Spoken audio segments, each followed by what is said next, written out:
ഇങ്ങനെ ഒരു അപ്രോച്ച്, ഒരു ലൈഫ് കോച്ച്, സംതിങ് ഹെൽപ്ഫുൾ അല്ലേ?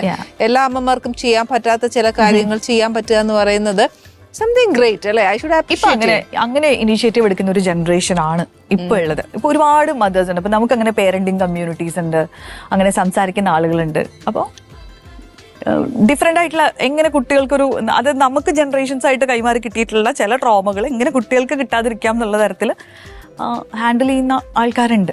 ഇപ്പൊ ഞങ്ങളുടെ പ്രായത്തിലൊക്കെ ഞങ്ങളുടെയൊക്കെ പിള്ളേർ ഒത്തിരി വളർന്നു കാണും. അപ്പൊ ഇനി അതല്ലല്ലോ, ഇനി വരുന്ന ജനറേഷൻ ആണെങ്കിലും നമുക്ക് അത് ഹാൻഡിൽ ചെയ്യാൻ. ഇപ്പം ആ ഒരു കാലഘട്ടത്തില് സ്ക്രീൻ ടൈം ഒരു പ്രശ്നമല്ലായിരുന്നു. സ്ക്രീൻ എങ്ങനെ TV മാത്രമല്ലേ ഒരു ചാലഞ്ച് ആയിട്ടുള്ളൂ. ഇപ്പോഴത്തെ കുട്ടികൾ ജനിച്ച് പല വീടുകളിലും ആളുകളില്ല നോക്കാൻ. മുന്നേക്കെന്ന് പറഞ്ഞ ഒരു കുട്ടീനെ നോക്കാൻ ഒരു ട്രൈബ് തന്നെ ഉണ്ടായിരുന്നു. ആളുകളില്ല, ആരെങ്കിലും ഒക്കെ കുട്ടീനെ നോക്കുമായിരുന്നു. ഇതിപ്പോ കുട്ടികളെ ശ്രദ്ധിക്കാൻ ആളില്ല. നമ്മൾ എല്ലാ തിരക്കുകളും കഴിഞ്ഞിട്ട് കിട്ടുന്ന സമയത്താണ് നമ്മൾ പേരന്റിങ് ചെയ്യാൻ പോകുന്നത്. ആ സമയത്തും നമ്മളും ബിസി ആയിരിക്കും ഫോണിൽ. അപ്പൊ നമ്മൾ കുട്ടിക്ക് ഒരു ഫോൺ വെച്ച് കൊടുക്കും. പല വീട്ടിലും ബേബി സിറ്റർ ആവുന്നത് ഇപ്പൊ മൊബൈൽ ഫോണാണ്. അത് ഞാൻ കണ്ടിട്ടുണ്ട്. സത്യം. ഓ ഡെഫിനറ്റ് ആയിട്ടും അത് ശരിയാ. പണ്ടത്തെ പോലെ ജോയിന്റ് ഫാമിലിയിൽ എല്ലാവരും കൂടെ ഉള്ളതിട്ട് വളർന്നു വരുന്ന പോലെ ഒരു ഷെയറിംഗ് മെന്റാലിറ്റി, എല്ലാവരോടുമുള്ള റെസ്പെക്ട് എല്ലാം ഉണ്ടാവും അല്ലെ?